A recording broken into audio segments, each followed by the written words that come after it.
বিসমিল্লাহির রহমানির রহিম। প্রিয় শিক্ষার্থীবৃন্দ, আমন্ত্রণ জানাচ্ছি উচ্চতর গণিত ক্লাসে। তোমরা স্ক্রিনে একটি বহুপদী এমসিকিউ প্রশ্ন দেখতে পাচ্ছ নিশ্চয়ই, এবং এই একটি এমসিকিউ প্রশ্ন নিয়েই আজকের টোটাল এই ক্লাস। স্বাভাবিকভাবেই অবাক হচ্ছ, কেন মাত্র একটি এমসিকিউ নিয়ে একটি ক্লাস, এটি কেমন ক্লাস?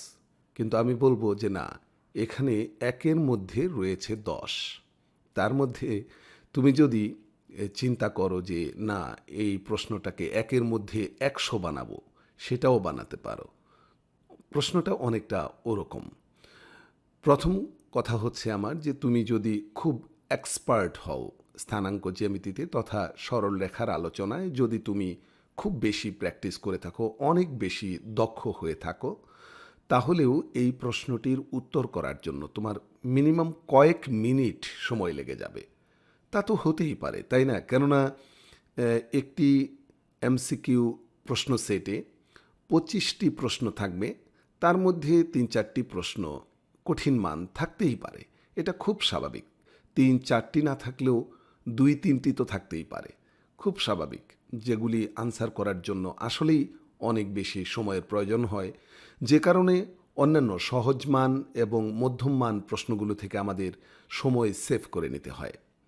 সেই দৃষ্টিকোণ থেকে বললে এটি একটি কঠিন মান প্রশ্ন, এবং এটা আনসার করার জন্য যারা খুব দক্ষ তাদেরও প্রয়োজন হবে কয়েকটি মিনিট, মিনিমাম 3-4 বা 5 মিনিট সময়ের প্রয়োজন হবে।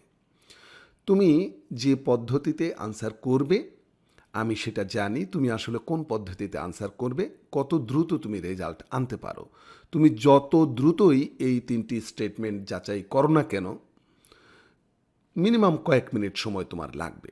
কিন্তু আজকের ক্লাসটা এ কারণে তোমার জন্য অনেক গুরুত্বপূর্ণ যে এ ধরনের একটি প্রশ্ন তুমি 1 মিনিটের মধ্যে বা তার চেয়েও কম সময়ের মধ্যে আনসার করে ফেলতে পারো, যদি তুমি সেই শর্টকাট টেকনিকটা জানতে পারো বা রপ্ত করতে পারো।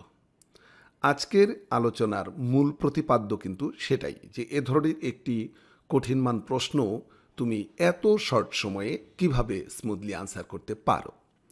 প্রথমে আমি এই প্রশ্নটি নিয়ে যারা চ্যালেঞ্জ করতে চাও তাদের জন্য আমি বলছি যে তোমরা কিভাবে আনসার করবে তা কিন্তু আমি জানি, এবং সেটা দেখাবো আমি। তুমি মিলিয়ে নাও, তুমি আসলে সেই পদ্ধতিতেই আনসার করবে, এবং আমি সেই আনসারটাই আগে করে দেই যে আসলে কোনটি সঠিক উত্তর, আমরা কত দ্রুত সেটা আনসার করতে পারি।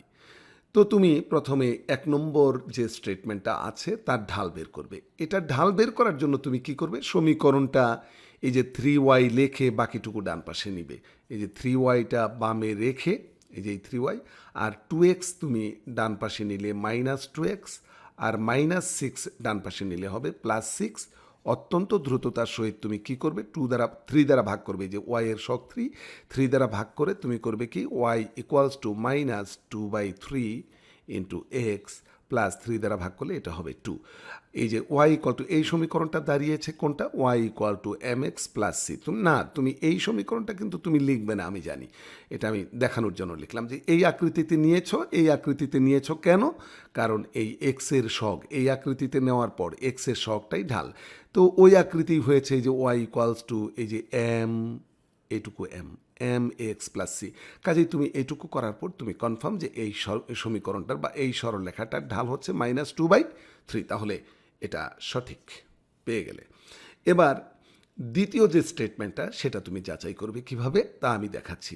2x plus 3y minus 6 equals to 0, এটা কিন্তু দেখো এইটাই, এই যে 1 নম্বরের ওই সমীকরণটাই। কাজেই এর ঢাল কিন্তু আমাদের বের হয়েই আছে, কাজেই তুমি কিন্তু সেটা আর করবে না। তারপরে কি করবে, এই সমীকরণ এবং এই সমীকরণ দুটি সরলরেখার সমীকরণ, এবং বলা হয়েছে এই সরলরেখাদ্বয় পরস্পর লম্ব। তো পরস্পর লম্ব কি না তা যাচাই করার জন্য তুমি কি করবে, এই দ্বিতীয় সমীকরণটারও ঢাল বের করবে, আর প্রথম সমীকরণটার ঢাল আর দ্বিতীয় সমীকরণটার ঢাল গুণ করে যদি -1 আসে, তুমি জানো দুটি সরলরেখার ঢালদ্বয়ের গুণফল -1 আসলে সরলরেখাদ্বয় পরস্পর লম্ব।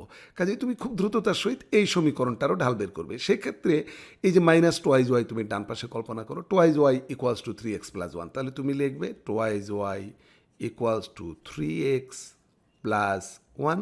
কাজেই তুমি y equal to mx plus C এই আকৃতিতে আনার জন্য 2 দ্বারা ভাগ করবে, Y equals to 3/2 into X plus half. তাহলে এই সমীকরণটার ঢাল কত? এই যে 3/2, তাহলে এটার ঢাল হলো 3/2। তো প্রথমটার ঢাল আসছে কত? -2/3। আর দ্বিতীয় সমীকরণটার ঢাল আসলো 3/2।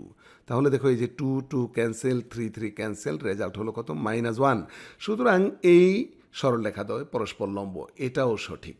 এবার তৃতীয়টা কি বলছে? দুটি সরলরেখার সমীকরণ দিয়ে বলা হয়েছে সরলরেখাদ্বয় পরস্পর সমান্তরাল, যাচাই করতে হবে সমান্তরাল কিনা, এই স্টেটমেন্টটা সঠিক কিনা যাচাই করতে হবে। সেক্ষেত্রে আমরা তো জানি যে দুটি সরলরেখার ঢাল একই হলে এবং ধ্রুবক পদ ভিন্ন হলে সরলরেখাদ্বয় পরস্পর সমান্তরাল। তাহলে ধ্রুবক পদ আগে দেখে নেই। ধ্রুবক পদ এখানে -6, এখানে ধ্রুবক পদ মানে চলক সারা পদ 1, সুতরাং ধ্রুবক পদ তো ভিন্ন। সুতরাং সরলরেখাদ্বয় সমান্তরাল কিনা এটা যাচাই করার জন্য আমরা জাস্ট ঢালদ্বয় দেখব যে ঢালদ্বয় একই কিনা। ঢালদ্বয় যদি একই হয় তাহলে সরলরেখাদ্বয় পরস্পর সমান্তরাল। তো প্রথম সরলরেখার ঢাল দেখো, এটা তো প্রথম যে সমীকরণটা, এটা 2 নম্বর এবং 1 নম্বরের সেই সমীকরণটাই। কাজেই এর ঢাল তো আমাদের জানাই আছে -2/3। এখন এই সমীকরণটার ঢাল বের করব। এই সমীকরণটার ঢাল বের করার জন্য কি করব? দেখো, ওয়াই যুক্ত যে পদটা, সেই পদটাই বামে আছে, কিন্তু ওয়াইয়ের সহগ আছে 6 দ্বারা উভয় পক্ষে ভাগ করে দিই। তাহলে Y equals to 1/6 minus 2/6 into X. তাহলে এখানে কি আসে আমাদের?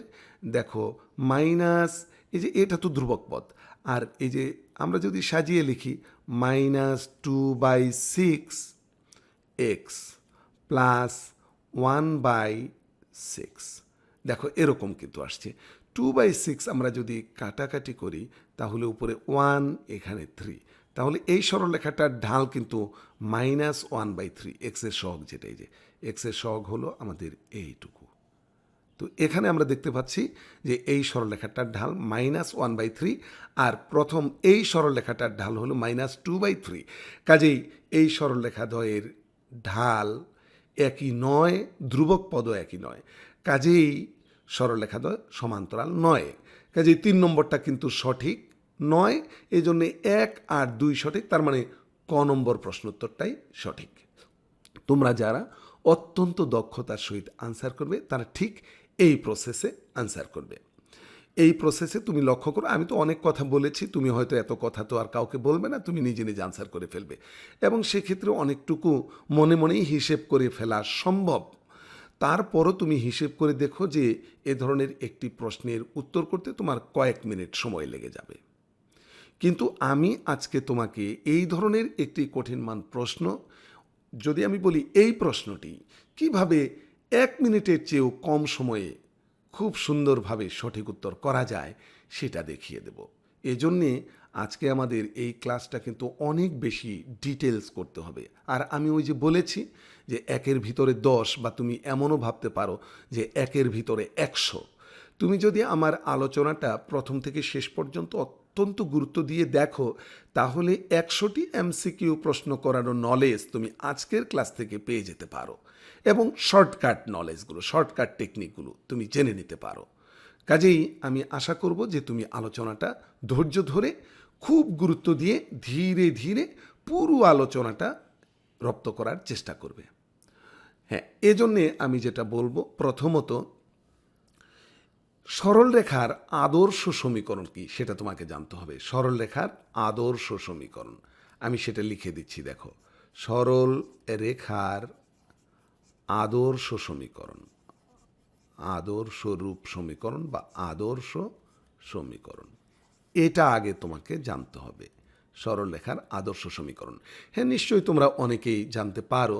সরলরেখার আদর্শ সমীকরণের কথা যদি আমি নাও বলি, যদি বলি সরলরেখার সমীকরণ, তুমি দেখবে সরলরেখার যে কোনো সরলরেখার সমীকরণ এক ঘাত বিশিষ্ট সমীকরণ।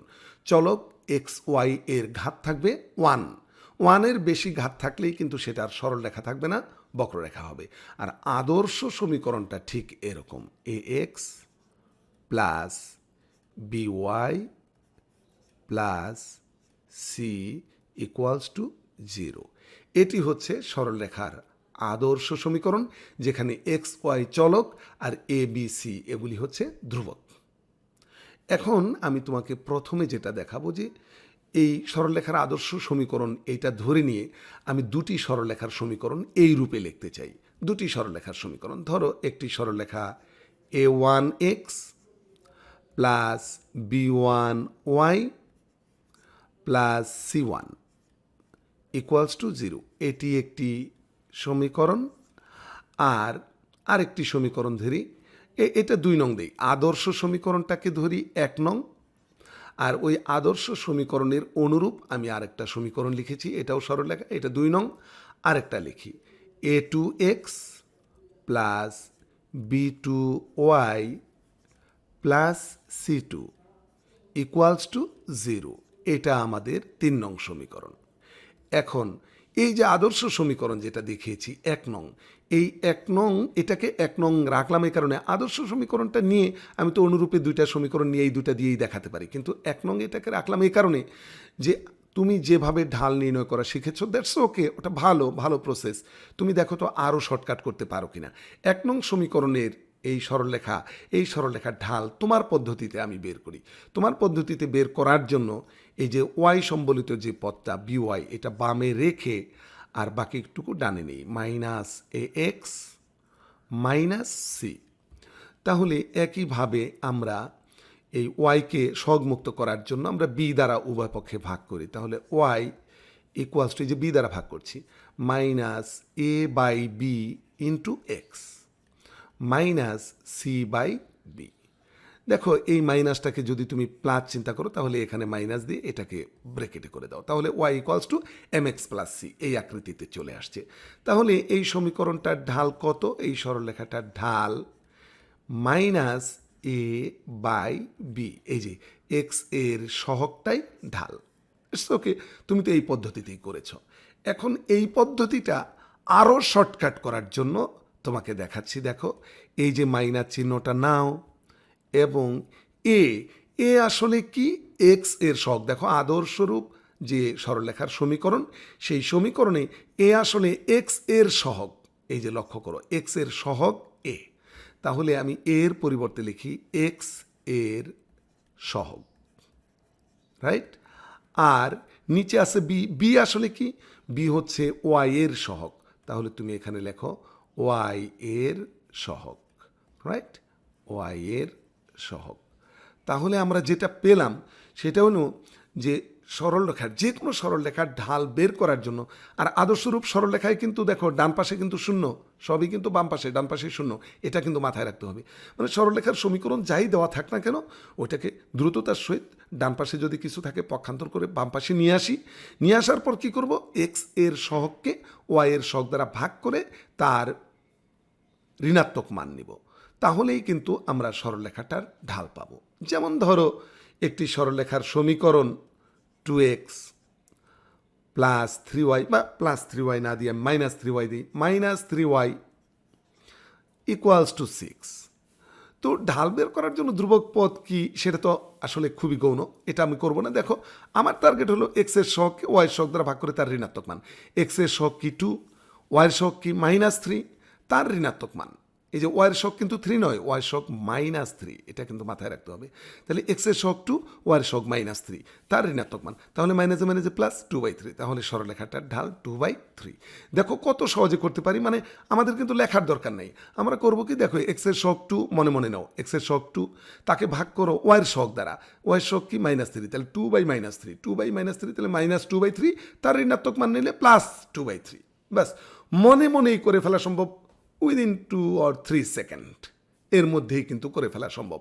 তাহলে ঢাল বের করার অতি শর্টকাট টেকনিকটা কিন্তু তুমি জানলে। তুমি যেটা জানতে Y equals to M X plus C, এই রূপে নিয়ে এক্স এর সহগ যেটা সেটাই ঢাল। এক্ষেত্রে যে সময় লাগে তুমি লক্ষ্য করো, আমি যে প্রসেসটা তোমাকে দেখালাম এই প্রসেসে তুমি যদি করো তাহলে অনেক সময় তোমার সেফ হয়ে যাবে। তুমি কিন্তু 1-2 থেকে 3 সেকেন্ড, সর্বোচ্চ 3 সেকেন্ডের মধ্যে তুমি উত্তরটা বের করে নিতে পারবে। ধ্রুবক পদ কি সেটা চিন্তাই করার দরকার নেই, এক্স এর সহগরে ওয়াই এর সহগ দ্বারা ভাগ করে তার ঋণাত্মক মান নিয়ে নাও, তাহলেই সেটা হবে ঢাল, কোনো সরলরেখার ঢাল। এখন দুটি সরলরেখা সমান্তরাল কিনা, দুটি সরলরেখা লম্ব কিনা তা যাচাই করার উপায়ই কিন্তু এই ঢাল বের করা। ঢাল দ্বয়ের গুণফল যদি -1 হয়, ধরো প্রথম সরলরেখাটা ঢাল m1, দ্বিতীয় সরলরেখাটা ঢাল m2, যদি এই ঢাল দ্বয়ের গুণফল -1 হয় তাহলে সরলরেখা দ্বয় লম্ব। আর যদি ঢাল দ্বয় ইকুয়াল হয়, ঢাল দ্বয় যদি ইকুয়াল হয়ে ধ্রুবক পদ দ্বয় ভিন্ন হয়, অর্থাৎ ধ্রুবক পদ এখানে কি c1 c2, যদি c1 not equals to c2 হয়, ঢাল দ্বয় সমান হয়ে ধ্রুবক পদ যদি নট ইকুয়ালস টু হয়, তাহলে আমরা বলতে পারবো সরলরেখা দ্বয় সমান্তরাল। আর ঢাল দ্বয় ইকুয়াল হয়ে যদি ধ্রুবক পদও ইকুয়াল হয়, তাহলে কিন্তু একই সরলরেখা নির্দেশ করবে, ভিন্ন কোনো সরলরেখা নয়। এখন আমি যেটা বলতে চাচ্ছি সেটা হলো যে দুটি সরলরেখা লম্ব কিনা, সমান্তরাল কিনা, তা যাচাই করার উপায়ই হচ্ছে সরলরেখা দ্বয়ের ঢাল নির্ণয় করা। তুমি যে প্রসেসে করো ঢাল নির্ণয় করা, তাহলে দেখি আমরা 2 নং সরলরেখা এবং 3 নং সরলরেখার ঢাল বের করি। 2 নং যে সরলরেখা আমরা দেখতে পাচ্ছি, 2 নং সরলরেখার ঢাল আসলে কি হয় দেখো তো, ওই যে এক্স এর সহগকে আমরা ওয়াই এর সহগ দ্বারা ভাগ করব। এক্স এর সহগ কত a1, ওয়াই এর সহগ কত b1, তাহলে a1/b1 তার ঋণাত্মক মান -a1/b1। তাহলে 1 নং সরলরেখার ঢালকে যদি আমরা m1 দ্বারা প্রকাশ করি, তাহলে m1 আসে কত, -a1/b1। এবার 3 নং সরলরেখার ঢালকে যদি আমরা m2 ধরি, তাহলে তার ঢাল আসে -a2/b2, ঢাল নির্ণয়ের সংক্ষিপ্ত পদ্ধতিতে। এখন ঢাল দ্বয়ের গুণফল তো -1, তার মানে m1 into m2 equals to, এই যে m1 এর -a1/b1 ইন্টু m2 এর মান, আচ্ছা এটা আগে না করি, এটা আগে না করে তোমরা বিভ্রান্ত হতে পারো। এই যে m1 into m2 equals to -1, যদি আমি ধরে নেই যে 2 আর 3 সরলরেখা দ্বয় পরস্পর লম্ব, তাহলে ঢাল দ্বয়ের গুণফল কিন্তু -1। এখন দেখো m1 এর মান বসাও -a1/b1, m2 এর মান বসাও -a2/b2 আর ইকুয়ালস টু -1। তাহলে দেখো বাম পাশে যদি তুমি ক্যালকুলেশন করো, এ পাশে কিন্তু এই যে মাঝখানে ইন্টু আছে, তার মানে মাইনাসে মাইনাসে প্লাস হয়ে গেল, উপরে a1 a2, নিচে b1 b2 ইকুয়ালস টু কি -1। এবার তুমি যদি আর গুণন করো, দেখো a1 a2 ইকুয়ালস টু লিখবে তুমি -b1 b2, রাইট। এবার ডান পাশ থেকে এই -b1 b2 বাম পাশে নিয়ে আসো, তাহলে a1 a2 plus b1 b2 equals to কত, ডান পাশে রইল 0। তাহলে দেখো দুটি সরলরেখার এক্স এর সহগদ্বয়ের গুণফল আর ওয়াই এর সহগদ্বয়ের গুণফলের যোগফল যদি 0 হয়, তাহলে সরলরেখাদ্বয় পরস্পর লম্ব হয়। ব্যাস, দুটি সরলরেখার সমীকরণ দেওয়া থাকলে আমরা জাস্ট দুটি সরলরেখার এক্স এর সহগদ্বয়ের গুণফল বের করব মনে মনে, ওয়াইয়ের সহগদ্বয়ের গুণফল বের করব মনে মনে, আর সেই গুণফল দ্বয়ের যোগফল যদি 0 হয়, তাহলে আমরা বলে দেব সরলরেখাদ্বয় পরস্পর লম্ব। আর যদি না হয়, 0 যদি না হয়, তাহলে বলবো লম্ব নয়। যেমন দেখো, ধরো একটি সরলরেখা 2x plus 3y -6 equals to 0। তাহলে আরেকটি সরলরেখা ধরি, আরেকটি সরলরেখা ধরো 3x minus twice Y plus 1 equals to 0। এই সরলরেখাদ্বয় পরস্পর লম্ব কিনা যাচাই করার জন্য দেখো এক্স এর সহগদ্বয়ের গুণফল কত 6, ওয়াইয়ের সহগদ্বয়ের গুণফল কত -6, তাহলে +6 আর -6 যদি যোগ করি রেজাল্ট হবে 0। তাহলে এই সরলরেখাদ্বয় পরস্পর লম্ব। দেখো ঢাল বের করার আমার দরকার নেই, মানে কত সহজে বের করা সম্ভব, 1 সেকেন্ডের মধ্যে বের করা সম্ভব। দুটি সরলরেখার সমীকরণ দিয়ে যদি বলা হয় সরলরেখাদ্বয় লম্ব কি না, যদি যাচ করার প্রয়োজন পড়ে, দেখো 1 সেকেন্ডের মধ্যে যাচ করা সম্ভব। এক্স এর সহগদ্বয়ের গুণফল নেব, ওয়াই এর সহগদ্বয়ের গুণফল নেব, তারপর ওই দুটো যোগ করে যদি 0 হয়, তাহলে সরলরেখাদ্বয় পরস্পর লম্ব, 0 না হলে লম্ব নয়। আশা করি এই বিষয়টা তোমরা বুঝতে পেরেছ। এখন যেটা বলছিলাম সমান্তরালের কথা, সমান্তরাল হলে তো ঢালদ্বয় ইকুয়াল হয়, তাহলে আমরা বলবো যে m1 ইকুয়াল টু m2 যদি 1 আর 2 নং সরলরেখা পরস্পর সমান্তরাল হয়, তাহলে ঢালদ্বয় তো সমান। এখন m1 কত, m1 হলো a1/b1 তার ঋণাত্মক মান ইকুয়ালস টু m2 কত -a2/b2, রাইট। এবার মাইনাস তো উভয় পাশ থেকে বাদ, আড়াআড়ি গুণ করো, বা আড়াআড়ি গুণ করার দরকার নেই, একান্তরকরণ করো। উভয় পক্ষ থেকে কিন্তু মাইনাস মাইনাস বাদ চলে গেছে। তাহলে দেখো উপরে এখানে আছে A1, ওই ডান পাশের উপরের A2, এটা বাম পাশে আনো A2, আর এদিকে বাম পাশে যে নিচে B1 ছিল ওইটা উপরে চলে গেল B1 আর নিচে B2।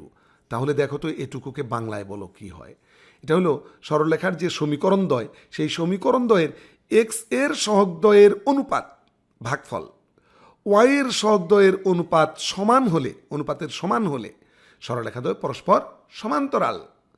দেখো তাহলে একটি সরলরেখা ধরো 2x plus 3y minus 6 equals to 0, আরেকটি সরলরেখা ধরো 6y equals to 1 minus 4x, এরকম থাকলো। তাহলে দেখো প্রথম সরলরেখাটা, দ্বিতীয় সরলরেখাটা কিন্তু আমাদের আদর্শরূপে নিয়ে নিতে হবে। আদর্শরূপে নেওয়ার জন্য ডান পাশেগুলো সব বাম পাশে আনি। এই যে 4x, বাম পাশে আছে 6y R minus 1 equals to 0। এবার আমি এক্সের সহগ দ্বয়ের অনুপাত বের করি 2/4, তার মানে কি হাফ, আর ওয়াইয়ের সহগ দ্বয়ের অনুপাত বের করি 3/6, তার মানে কি হাফ। তাহলে ঢাল দ্বয় ইকুয়াল, সুতরাং আমরা বলবো অনুপাত দ্বয় ইকুয়াল, সুতরাং আমরা বলবো এই সমীকরণ দ্বয়, এই সরলরেখা দ্বয় পরস্পর সমান্তরাল। এভাবে আমরা কিন্তু খুব স্বল্প সময়ে যাচাই করতে পারি। দুটি সরলরেখার সমীকরণ দেওয়া থাকলেই আমরা যাচাই করতে পারি তারা সমান্তরাল না পরস্পর লম্ব। আর সমান্তরাল লম্ব না হয়ে অন্য কিছু হতে পারে, সেটা ভিন্ন কথা। দেখো এবার আমি তোমাকে বলি, দুটি সমীকরণ দেই। ধরো একটা সমীকরণ দিলাম X minus Y plus 1 equals to 0, আরেকটা সমীকরণ দিলাম X plus Y equals to 0। সমীকরণ দ্বয় যাচাই করে বলো এরা পরস্পর লম্ব কিনা। তাহলে লম্ব কিনা এটা যাচাই করার উপায় কি? এক্সের সহগ দ্বয়ের গুণফল, এক্সের সহগ এখানে 1, এক্সের সহগ এখানে আছে 1, 1 1 গুণ করে 1, ওয়াইয়ের সহগের গুণফল, ওয়াইয়ের সহগ এখানে -1, এখানে আছে ওয়াইয়ের সহগ 1, -1 আর 1 এর গুণফল -1। এখন এই দুটো যদি যোগ করি রেজাল্ট হবে 0। সুতরাং এই সরলরেখা দ্বয় পরস্পর লম্ব। আবার বলি যে দুটি সমীকরণ দিয়ে বলবো সমীকরণ দ্বয় বা সরলরেখা দ্বয় পরস্পর সমান্তরাল কিনা যাচাই করো। ধরো বলা হলো 5x plus 10y equals to 100, আর বলা হলো x plus 2y equal to 20। এই সমীকরণ দ্বয় পরস্পর সমান্তরাল কিনা যাচাই করো। এখন সমান্তরাল কিনা যাচাই করার উপায় কি? এক্সের সহগ দ্বয়ের অনুপাত নেব। তাহলে 5/1, এই যে এখানে এক্সের সহগ 1, 5/1 মানে 5, তাহলে এক্সের সহগ দ্বয়ের অনুপাত 5, আর ওয়াইয়ের সহগ দ্বয়ের অনুপাত 10/2, তার মানে কত 5। তাহলে এক্সের সহগ দ্বয়ের অনুপাত যা, ওয়াইয়ের সহগ দ্বয়ের অনুপাত তাই, সুতরাং এই সমীকরণ দ্বয় পরস্পর সমান্তরাল।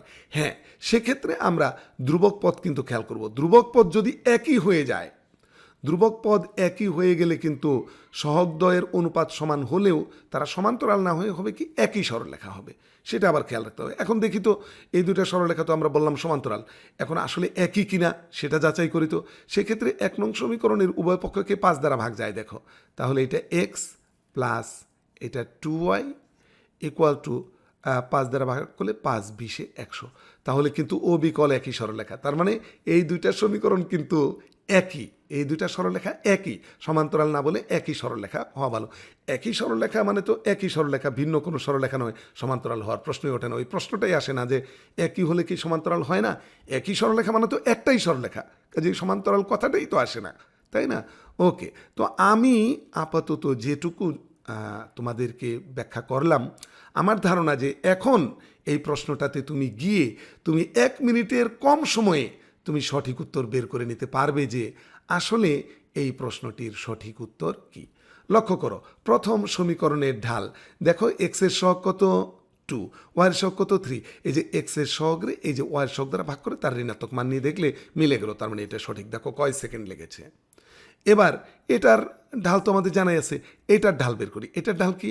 দেখো এক্সের সহগ 3, ওয়াইয়ের সহগ -2 তার ঋণাত্মক মান, তাহলে +3/2, তাহলে +3/2 যদি হয় এই যে 3/2, তাহলে দুইটা সরলরেখার সমীকরণের ঢাল দ্বয়ের গুণফল করে দেখি -1। সুতরাং আমাদের এই সরলরেখা দ্বয় পরস্পর লম্ব। এভাবে না করে এক্সের সহগ দ্বয়ের গুণফল নাও 2 3, তার মানে কি 6, আর ওয়াইয়ের সহগ দ্বয়ের গুণফল নাও +3 - 2, তার মানে কি -6, তাহলে কি শূন্য, তাহলে পরস্পর লম্ব। এবার তৃতীয়টায় যাই। তাহলে যেহেতু দেখাতে বলছে সমান্তরাল কিনা, ঢালদ্বয় একই কিনা তা আগে দেখি ঢালদ্বয় একই কিনা। এই যে সহগদ্বয়ের অনুপাত, মানে এক্সের সহগদ্বয়ের অনুপাত। তাহলে সেক্ষেত্রে আমাদের এই যে দ্বিতীয় সমীকরণটা, এটা 2x + 6y - 1 = 0। এখন প্রথম সমীকরণে এক্স এর সহগ কত 2, দ্বিতীয় সমীকরণে এক্স এর সহগ কত 2, 2/2 তার মানে 1, তার মানে এক্স এর সহগদ্বয়ের অনুপাত 1। এবার ওয়াই এর সহগদ্বয়ের অনুপাত 3, আর এখানে ওয়াই এর সহগ 6, তাহলে 3/6 তার মানে কত হাফ। তাহলে কিন্তু এক্স এর সহগদ্বয়ের অনুপাত ওয়াই এর সহগদ্বয়ের অনুপাতের সমান হলো না, কাজেই সমান্তরাল নয়। আমাদের ধ্রুবকদ্বয় যাচাই করারই দরকার হলো না, আমরা এখান থেকেই বলতে পারি সরলরেখাদ্বয় সমান্তরাল নয়। দেখো হয়ে গেল। এভাবে তুমি 1 মিনিটেরও কম সময়ে এ ধরনের একটি কঠিন মান প্রশ্নেরও উত্তর করতে পারো খুব সহজে, মজা করে। আশা করি এই বিষয়গুলো তোমরা যদি প্র্যাকটিস করো, তোমরা এ ধরনের কঠিন মান প্রশ্ন খুব সহজ মান মনে করে আনসার করে নিতে পারবে, এবং অবশ্যই তুমি সঠিক উত্তরটাই করতে পারবে। এই ক্লাসটি থেকে তোমরা যদি উপকৃত হয়ে থাকো, তাহলেই আমার এই আলোচনা সার্থক। এবং এরকম চমৎকার ক্লাস এর পরবর্তীতেও তোমরা পাবে। সেই সমস্ত ক্লাস তোমরা অবশ্যই করবে, এবং এ কারণে চ্যানেলটি তোমরা সাবস্ক্রাইব করে নাও এবং পাশের বেল আইকনটিতে ক্লিক করে দাও, যাতে এ ধরনের যে কোনো ভিডিও যখনই আমি আপলোড করব, তুমি যাতে নোটিফিকেশন পেয়ে যাও, আর সাথে সাথে তুমি তা দেখে নিতে পারো এবং প্র্যাকটিস করে নিজে রপ্ত করে নিতে পারো। সেই ক্লাসগুলোর অগ্রিম আমন্ত্রণ জানিয়ে আজকের এই ক্লাস এখানেই শেষ করছি। সবাই অনেক ভালো থেকো। আল্লাহ হাফেজ।